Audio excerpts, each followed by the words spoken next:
Hello, everybody. I'm a practicing therapist and I'm also a doctoral student of psychology. Today, I wanted to talk about a narcissist. This was something that was requested, and I wanted to talk about something that I noticed in couples therapy, which was kind of what the commenter was kind of asking about. Okay.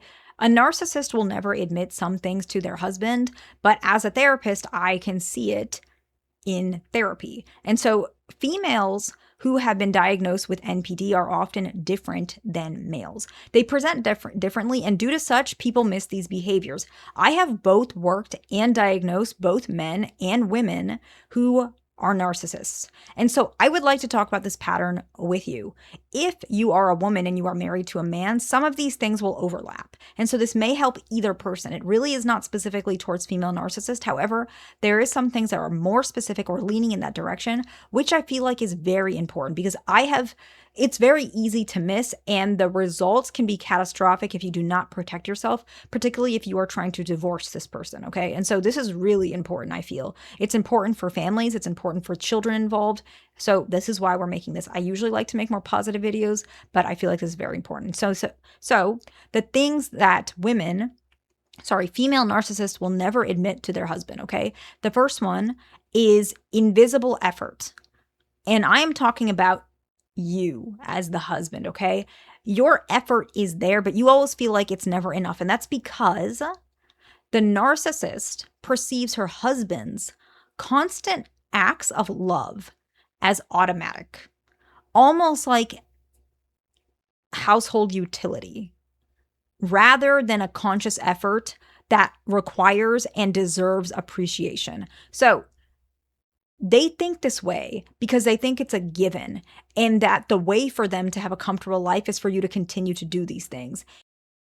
They almost perceive that this is something that is a continuous effort, not an effort. Effort is the wrong word. It's just something that happens automatically. Almost like, I know it sounds very strange, but you know, like how you put something on auto payment in your bank account, like your electric bill, like, most of your bills auto pay. Some people do that, right? I know I am that type of person. That's what she feels like your effort is. It's just going to happen all the time on the dot, which is why sometimes they get very critical if it's not happening exactly as they, perceive it as or specify, because they almost assume it's supposed to be that way, which is unfair because for you, it takes a lot of effort. If you want to see more exclusive videos with me, more psychological content, more dating content, I post minimum of 5 exclusive videos on our group, and other people post things as well. We post a lot of things, and I think a lot of you would like it. It's a space with a lot of people that have like-minded, like most everybody in the group is very similar to one another, and they can learn from one another. And so if you guys are interested in that, that is pinned in the comments. The next one is very particular to female narcissists. I have personally never witnessed a male narcissist do this. It's probably possible, but I've never seen it. Okay. They use innocent and childlike demeanors to get their way or their wants or others having to believe her. I'm not talking about a specific case, but I'm going to give an example. Okay. Often when I am working with a couple and one of them might be a female narcissist, what she might do is she might have this childlike, innocent demeanor in front of me. She might not do it when they're alone, right? But she will act. And it's interesting because the husbands who are very fed up, they might say, oh, now you're doing this in front of her, like the therapist, me. You're just doing this in front of her. This is not how she normally acts. Like he might tell me. And like I can easily see it, right? I have to remain a neutral party. That's in my paperwork. However, it's very important that regardless of the way I'm acting neutral, I still have to document everything that I'm seeing. And this is occurring as well. A lot of times she will have this very childlike demeanor. It's not even that she's blaming him. She's just acting almost quite literally like a child, like to the point where she'll like put her head down and nod, apologize. And this woman might be literally like 50 years old. And she is acting childlike. Her voice is actually like childlike. She might make her mouth a certain way to sound quite babyish and childish. And it's very interesting because you very likely, and based on a lot of the times what husbands may tell me outside of the session, she flips like a switch. She might even be having like a screaming match with him, equal, like less, like even more so than when he will lose frustration, maybe get angry himself. She will scream over him, right? But at the same time, showing up in session, she has this like innocent, childlike demeanor, and it's very different. However, obviously I can see right through that, but it's interesting because in her mind, she doesn't even realize how obvious it is. Like, it's not just me, it might be even law enforcement. Like, other people can easily see this, but she feels so almost like she is the only person who can trick other people. She just thinks no one can see right through her, even though it's very obvious. And so this is maybe something you have experienced if your ex is like this or your wife is like this. But this is so common. Most of the cases of female narcissists do something like this. Okay. Actually, let me put a sub point to this one because I think it's important. What they also might do with this innocent childlike demeanor is they might like pretend like they are unique creature that like saves lives and helps people. Like, often with female narcissists particularly, I see that they're like, oh, I really am like so helpful. I rescue puppies, the person who's so caring and so naturally sensitive. And they will start saying these things, usually like right away in session, to like paint a picture. I love helping, homeless people. I love being, cooking for everybody. I make so many things for everyone. I like to help all these children. I love to, tutor people for free. They paint this like very interesting picture. But the really interesting part about this is, I know this is kind of a sub point, but it really is so common. I really feel like it's important.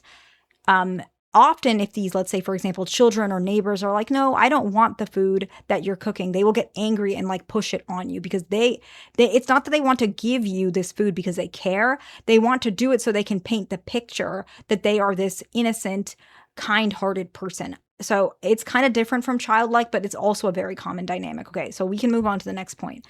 The next point is that they have very specific goals for what their entire life revolves around. Okay, so for female narcissists, it's usually that involves around like comfort and like pity at the expense of others, where male narcissists, it's usually power and control at the expense of others. And so it's the same internal focus. However, the dynamic to get there is different. Okay. So for females, it is usually comfort and pity, whereas for males, it's usually power and control. Okay. And so you will see that comfort and pity, they really want their husband to, maybe they're neglecting their husband the entire marriage. They're not, being intimate with him. Maybe they're literally like on their phone when they're intimate.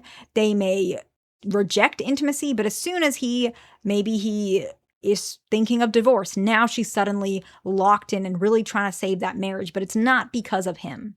It's because of what he can provide. She wants that comfort. She wants pity. Oh, I didn't mean to. I was going through things, A, B, and C. And maybe there's some truth to that, right? These people are struggling. I'm not saying this is a bad thing, but I also understand that this can be very unhealthy in marital dynamics. And if these things are not healed and resolved, it can create so much dysfunction, not just for the husband because he's an adult, but think about the children.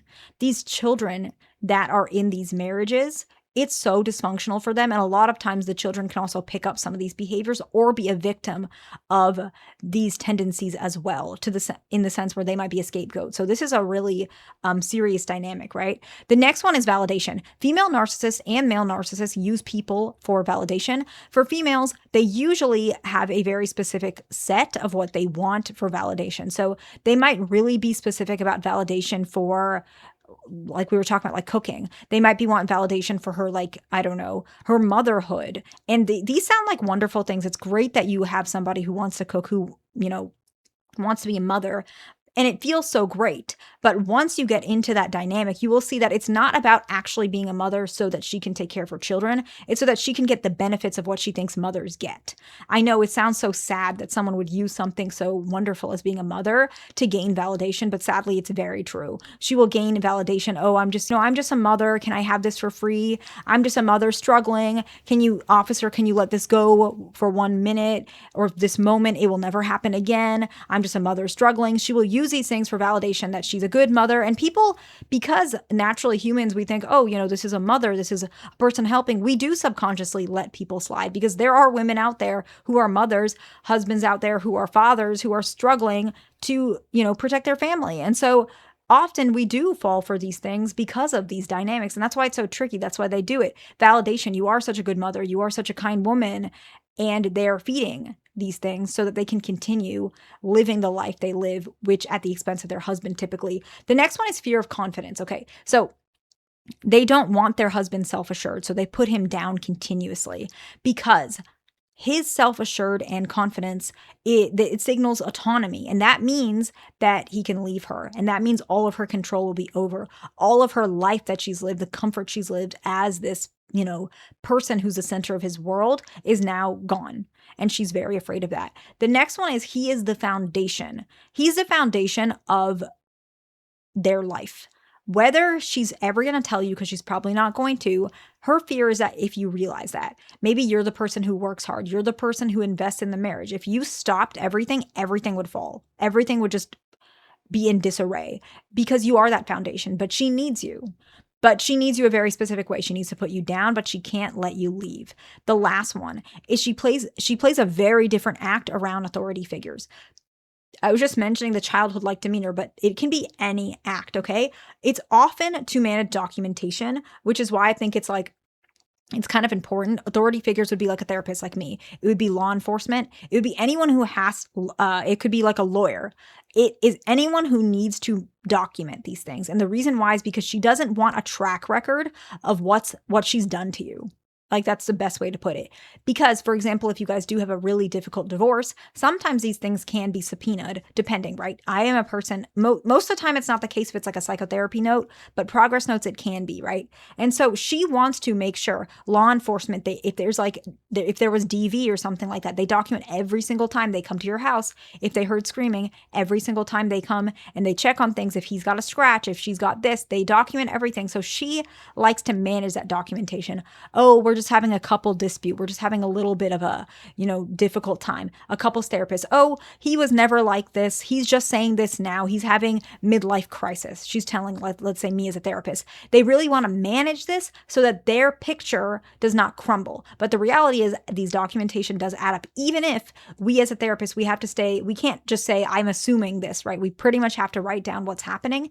The pattern will start adding up because we will mention all the things that we're seeing. And eventually the pattern, law enforcement even more so. And so you will see that deep inside, the narcissist needs you more than you need her. I hope this video is helpful to somebody. Please like, subscribe. I'll see you in the next one.